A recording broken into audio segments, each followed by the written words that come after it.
नमस्कार, राजस्थान समाचार में आप सभी का स्वागत है। मैं हूं आपके साथ प्रज्ञा मिश्रा। बुलेटिन की शुरुआत करेंगे बड़ी और अहम खबर के साथ। तो सबसे पहले बात कर लेते हैं जयपुर में राजस्थान के मुख्यमंत्री भजनलाल शर्मा और उप मुख्यमंत्री प्रेमचंद बैरवा ने नई रोडवेज बसों को हरी झंडी दिखाकर रवाना किया।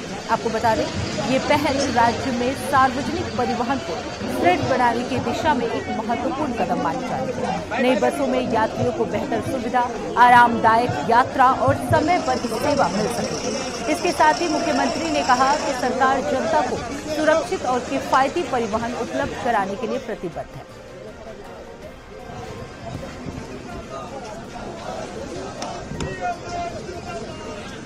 तो सीएम भजनलाल शर्मा ने हरी झंडी दिखाकर रवाना किया बसों को। अब रुक कर लेते हैं अगली खबर की। श्रीमाधोपुर से है, जहां यूडीएच मंत्री झाबर सिंह खर्रा आज अपने 2 दिवसीय दौरे पर पहुंचे हैं। इस दौरान उन्होंने ग्रामीण अंचल से लेकर शहरी क्षेत्रों तक कई विकास परियोजनाओं का शिलान्यास और लोकार्पण किया। आपको बता दें, दौरे की शुरुआत मंत्री खर्रा ने आधा दर्जन से अधिक सड़कों के शिलान्यास से की।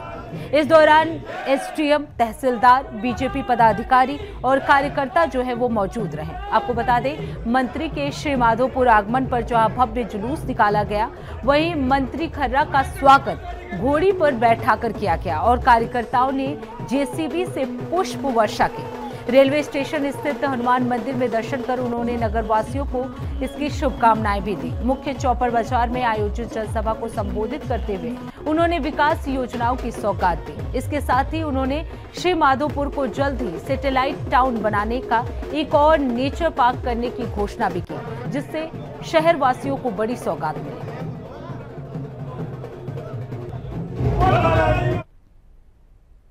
अब रुक कर लेते हैं अगली खबर की। खबर डीग से है, जहां गृह राज्य मंत्री जवाहर सिंह बेढप 1 दिवसीय दौरे पर है। आपको बता दें, श्री जरखोर धाम में स्थित बाबा घनश्याम दास जी की महाराज की पुण्यतिथि के मौके पर मेले में शिरकत करते हुए उन्होंने श्रद्धा सुमन अर्पित किया। इस दौरान विशाल भंडारे का भी आयोजन किया गया, जिसमें बाबा के हजारों भक्तों और संतों ने प्रसाद दी पाई। वहीं समाज के लोगों ने मंत्री बेढप को चांदी के मुकुट और महाराज की तस्वीर भेंट कर उनका स्वागत भी किया। आपको बता दें, इस मौके पर उन्होंने जरखोर धाम की गौशाला का निरीक्षण कर व्यवस्थाओं का भी जायजा लिया। वहां विराजमान कामधेनु गाय की विधि विधान से पूजा की गई। आपको बता दें, इस मौके पर बीजेपी नेताओं सहित भारी संख्या में भक्तगण जो है वो मौजूद रहे। तो डींग दौरे पर गृह राज्य मंत्री जवाहर सिंह बेढप पहुंचे, जहां उन्होंने बाबा घनश्याम दास जी महाराज को श्रद्धा सुमन अर्पित की। इस दौरान जरखोर धाम का गौशाला का भी निरीक्षण मंत्री द्वारा किया गया। आपको बता दें, भव्य रूप से उनका स्वागत किया गया। उन्हें चांदी का मुकुट देकर उनका भव्य स्वागत किया गया। देखिए, बाबा घनश्याम दास जी की ये तप स्थली है और बाबा घनश्याम दास जी के जो भक्त हैं, उनकी वर्षी पुण्यतिथि के अवसर पर बहुतायत में यहाँ इकट्ठे होकर के ढोंग भी देते हैं, प्रणाम करते हैं, उनसे आशीर्वाद भी लेते हैं। मुझे खूब ध्यान है, बाबा घनश्याम दास जी ने जिसको आशीर्वाद दे दिया, उसके बाद उसकी प्रगति, उसका वैभव, और यहाँ तक कई गांवों में पीने के लिए खारा पानी था। वहाँ जब उन्होंने उंगली टेक दी कि यहाँ लगा दीजिए, तो वो मीठा पानी आज तक उसी जगह पर पी और दूसरी जगह पर मीठा नहीं है। इतने तपस्वी महात्मा, उनको प्रणाम करने के लिए, अपनी मन्नत मांगने के लिए यहाँ प्रतिवर्ष उनकी वर्षी पर लोग इकट्ठे होते हैं। और मेरा भी सौभाग्य है, मैं कई वर्षों से, मुझे 25-30 वर्ष का तो मुझे ध्यान है, मैं लगातार यहाँ आकर हनुमान जी के दर्शन करते हैं और बाबा से आशीर्वाद लेने का हमारा प्रयास रहता है। उनका आशीर्वाद हमको मिलता है। मैं तो इस अवसर पर विभिन्न क्षेत्रों से आए सभी लोगों को शुभकामनाएं देता हूँ, बधाई देता हूँ। बाबा घनश्याम दास जी से प्रार्थना करता हूँ कि वो सबको सुखी और संपन्न हो। अब रुक कर लेते हैं अगली खबर की। खबर चाकसू से है, जहां उपखंड क्षेत्र सहित कोट खावदा इलाके में हुई भारी बारिश के चलते स्थिति जो है वो काफी बिगड़ती जा रही है। आपको बता दें, कोट खावदा, देहलाला, झापंदा, रामनगर, चांदेल, ढूंढ नदी, गरुड़वासी सहित कई गांवों और ढाणियों में जल भराव की गंभीर समस्या जो है वो बढ़ गई है। आपको बता दें, इससे आम जनजीवन जो है वो पूरी तरह से प्रभावित हो गया है और शहर से इन गांवों का संपर्क भी पूरी तरह से टूट चुका है। किसानों का फसलों को भी भारी नुकसान होने की आशंका जो है वो जताई जा रही है। आपको बता दें, इसी बीच अतिवृष्टि प्रभावित क्षेत्रों का दौरा करने के लिए एसीएस आनंद कुमार, संभागीय आयुक्त पूनम, कलेक्टर और जितेंद्र कुमार पहुंचे।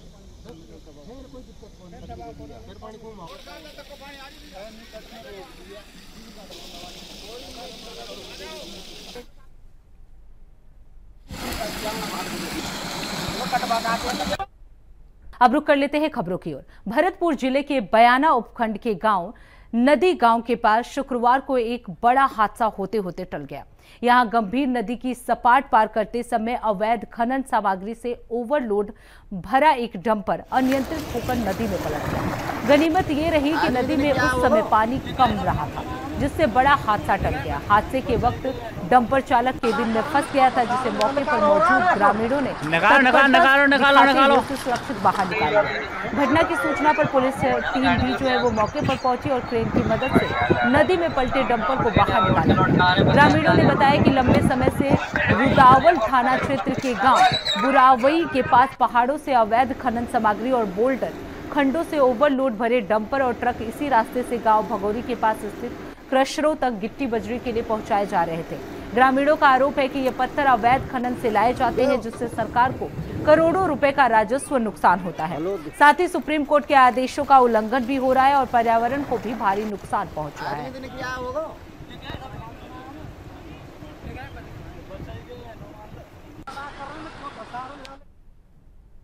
अब रुक कर लेते हैं अगली खबर की। खबर जालौर जिले से है, जहां लगातार बारिश से जवाई नदी में पानी का बहाव धीरे धीरे बढ़ता जा रहा है।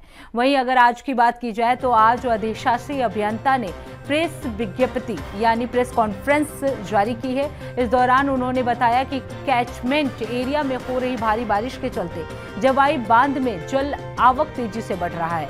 उन्होंने बताया कि जवाई बांध की अधिकतम गेज क्षमता जो है वो 61 यानी 61.25 फीट और भराव क्षमता जो है 7,327.50 मिलियन घन फीट है। आज सुबह 11 बजे तक बांध का गेज जो है वो 59.55 फीट और भराव क्षमता जो है 6,883 मिलियन घन फीट रिकॉर्ड की गई है। इसलिए सुरक्षा की दृष्टि से बांध के गेट खोले जाएंगे। वहीं आमजन से अपील की गई है कि जवाई नदी के डाउन स्ट्रीम और आसपास के क्षेत्रों से दूर रहे, ताकि जान माल की कोई हानि ना हो। इस विषय से संबंधित अधिकारियों को सूचना भी भेज दी गई है। तो अब जल्द ही जवाई बांध के गेट जो है वो खोले जाएंगे। कैचमेंट एरिया में भारी बारिश हो रही है, इसकी वजह से ये बांध जो है खोले जा सकते हैं। इसको लेकर जिला अधिकारियों ने सभी को निर्देश दे दिया है और लोगों से अपील की है कि उस एरिया में ना जाए।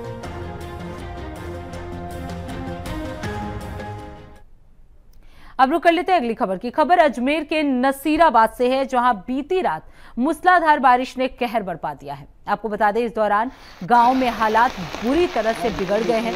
लगातार बरस रही बरसात ने जनजीवन पूरी तरह से अस्त व्यस्त कर दिया है। आपको बता दें, भारी बारिश गांव के टापू में तब्दील हो चुके हैं और मुख्य रास्ते जो है वो दरिया बन गए हैं। इस दौरान कई गांवों का संपर्क भी पूरी तरह से शहरों से टूट गया है। खेतों में खड़ी फसलें तबाह हो चुकी हैं और पशुपालन भी संकट में पड़ गया है। सड़कों की अगर बात की जाए तो सड़कों पर नदी जैसा मंजर देखने को मिल रहा है। जगह जगह पानी का तेज बहाव दिखाई दे रहा है। ग्रामीण अब सरकारी मदद और राहत की आस लगाए बैठे हैं। अगर समय रहते हालात काबू में नहीं आए तो जनजीवन और भी भयावह हो सकता है। तो नसीराबाद की ये पूरी तस्वीर आपको हम दिखा रहे हैं, जहां मूसलाधार बारिश से जनजीवन जो है वो पूरी तरह से ठप हो चुका है। तस्वीरों में आप साफ देख सकते हैं किस तरह से सड़कों पर पानी भरा हुआ है। लोगों के घुटनों तक ये पानी भर चुका है। सड़कें जो है वो पूरी तरह से डूब चुकी हैं, जिससे जनजीवन जो है वो पूरी तरह से प्रभावित हो चुका है।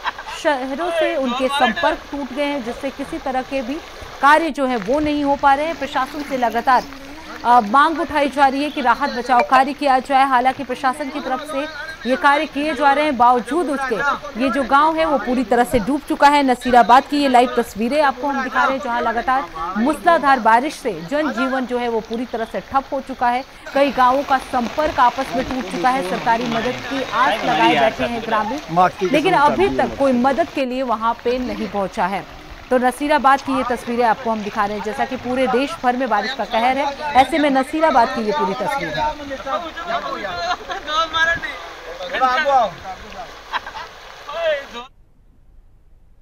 तो फिलहाल रुकते एक छोटे से ब्रेक के लिए। ब्रेक के बाद जल्द लौटेंगे। देखते रहिए इंडिया वॉइस। तो ब्रेक के बाद एक बार फिर आप सभी का स्वागत है। रुक कर लेते हैं खबरों की ओर।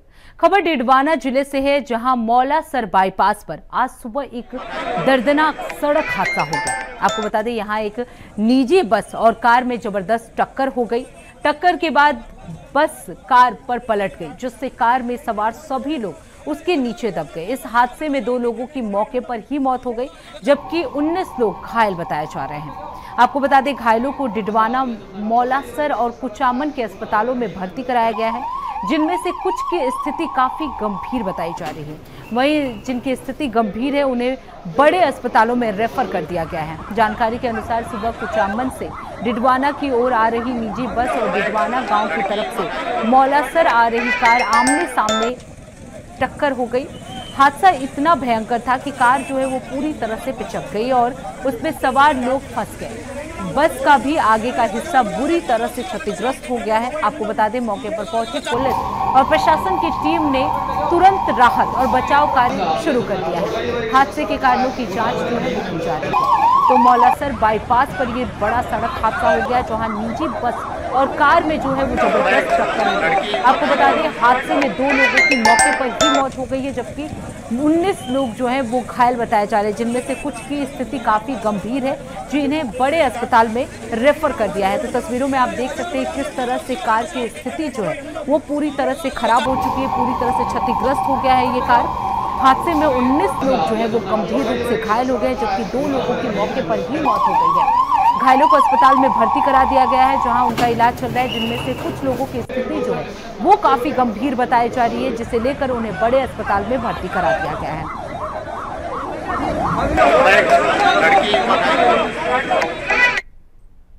अब रुक कर लेते हैं अगली खबर की। खबर कनवास और सांगोद क्षेत्र का बताया जा रहा है, जहां लगातार बारिश से एक ओर जहां बरसाती नाले उफान पर नजर आ रहे हैं, वहीं दूसरी ओर गांवों की भी स्थिति पटरी से उतरती नजर आ रही है।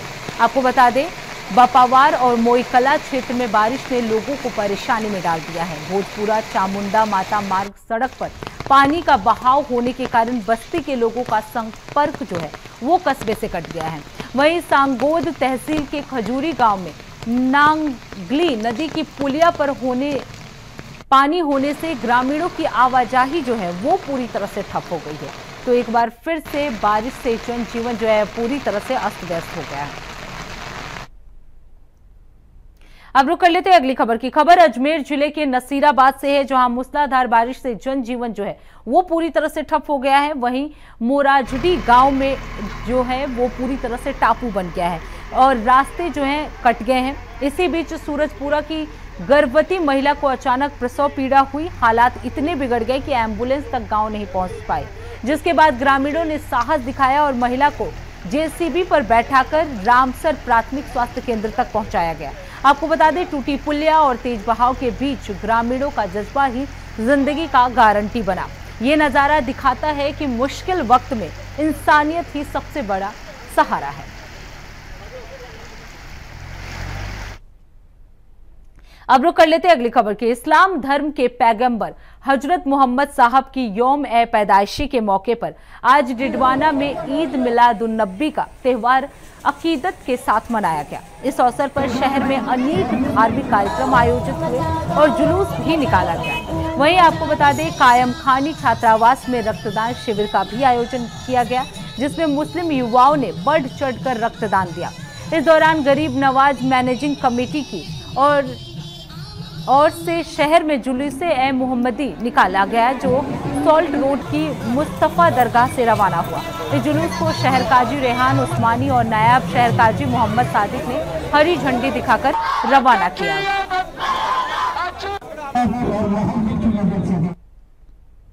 अब रुक कर लेते हैं अगली खबर की। अब जोधपुर में पुलिस से मिलने और शिकायत दर्ज कराने के लिए ऑनलाइन सुविधा उपलब्ध होगी। जी हां, आपको बता दें पुलिस कमिश्नर ने इसे लेकर एक नया रूल जारी किया है।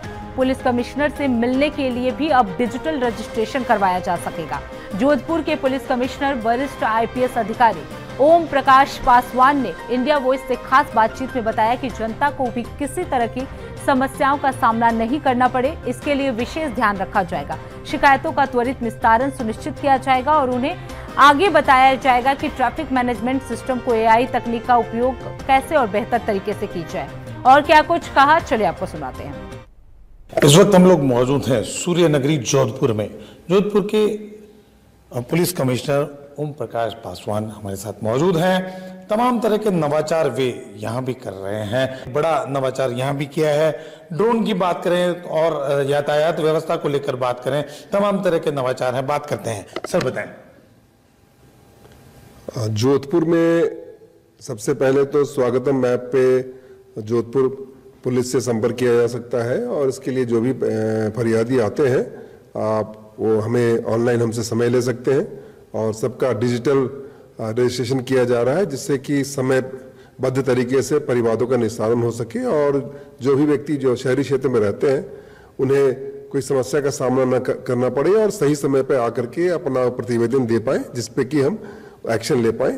दूसरी बात यह है कि हम आर्टिफिशियल इंटेलिजेंस का प्रयोग करने जा रहे हैं जिसमें कि ट्रैफिक मैनेजमेंट के लिए और क्राइम कंट्रोल के लिए हम सॉफ्टवेयर का यूज करेंगे जिससे कि हम हार्डकोर अपराधियों तक पहुंच पाए।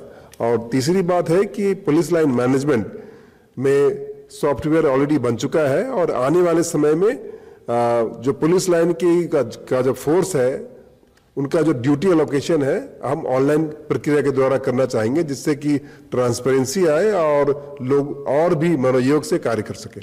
जैसे कि राजस्थान के नवनियुक्त डीजी साहब राजीव शर्मा जी की एक तरह से पब्लिक के साथ पुलिस जुड़े, इन सबको लेकर एक तरह से कहीं ना कहीं आप लोगों का अभियान बराबर जारी है। पुलिस पब्लिक पंचायत भी आपकी बहुत प्रसिद्ध रही है। इन सबको देखते हुए क्या माने आप, क्या इसमें भी कुछ? चूंकि जोधपुर शहरी क्षेत्र है कमिश्नरेट और शहर में लोगों के पास समय कम होता है तो पब्लिक के साथ जुड़ाव होना, पब्लिक के साथ कम्युनिकेशन चैनल खोल के रखना ये सरकार की प्रतिबद्धता है और इसमें हम भी सक्रिय तौर पे भागीदारी निभा रहे हैं। आने वाले समय में जो पब्लिक है उनको न्याय मिले, सही समय पर उनके परिवादों का निस्तारण हो, एट द सेम टाइम जो अपराधी हैं उस पर हम टफ एक्शन ले सके जिससे कि आने वाले समय में संगठित अपराध पे रोक लगा सके। नशे की बात करें तो नशे पे किस तरह से? नशे में जो पूर्व के जितने भी एनडीपीएस के तस्कर हैं उनके संपत्ति का चिन्हीकरण किया जा रहा है और आने वाले समय में 107 की कार्रवाई की जाएगी जिसमें कि नए प्रावधान में उनके संपत्ति के जब्ती करने का प्रावधान है। इसके अलावा अभी डोडा पोस्ट और अफीम के तस्करों पे कार्रवाई जारी है। आने वाले समय में भी जो बड़ी मछलियां हैं वो हमारे टारगेट पे रहेंगी और हम ऐसा तंत्र विकसित करेंगे जिसमें कि नशा मुक्त जोधपुर की तरफ अग्रसर हो सके। देखिए, निश्चित रूप से बड़ी बात यह कही जा सकती है कि एआई तकनीक के माध्यम से यहाँ जोधपुर के जो पुलिस कमिश्नर ओम प्रकाश हैं उनकी एक बड़ी कार्रवाई कही जा सकती है, बड़ा नवाचार कहा जा सकता है कि जिसके चलते यातायात में तमाम तरह की सुविधाओं को डेवलप करते हुए एआई तकनीक के माध्यम से नज़र रखी जाए। उसके अलावा नशे पे हमेशा की तरह यहाँ पर भी बहुत बड़ी चौकसी और नज़र रखी जा रही है। बदमाशों पर बराबर कार्रवाई होती नजर आएगी आपको आने वाले समय में। के सिंह, इंडिया वॉइस, जोधपुर। अब रुक कर लेते हैं अगली खबर की। खबर बयाना से है जहां आज पूर्व सांसद और बीजेपी नेत्री रंजीता कोली का जन्मदिवस बयाना के दमदमा रोड स्थित नव विकसित कॉलोनी में धूमधाम से मनाया गया। आपको बता दें इस समारोह में बीजेपी के कई दिग्गज नेताओं, कार्यकर्ताओं और स्थानीय नागरिकों के साथ साथ आसपास के गांव कस्बों से उनके समर्थकों ने बड़ी संख्या में हिस्सा लिया। जन्मदिवस समारोह में बीजेपी विधायक डॉक्टर शैलेश सिंह, पूर्व विधायक बच्चू सिंह बंसीवाला, राष्ट्रीय लोकदल के राष्ट्रीय सचिव सुरेंद्र सिंह कंसाना और बीजेपी के वरिष्ठ नेता और पूर्व जिला अध्यक्ष भानु प्रताप सिंह राजावत, गिरधारी लाल गुप्ता, पूर्व जिला प्रमुख राजवीर सिंह सहित कई अधिकारी और कार्यकर्ता जो हैं वो मौजूद रहे। इसके साथ ही आपको बता दें रविंद्र जैन और अन्य नेता और पत्रकार भी जो हैं वो मौजूद रहे। कार्यक्रम के दौरान कई लोग जो हैं मौजूद रहे। तो फिलहाल राजस्थान समाचार में बस इतना ही। देश दुनिया की तमाम बड़ी खबरों के लिए देखते रहिए इंडिया वॉइस। तब तक के लिए नमस्कार।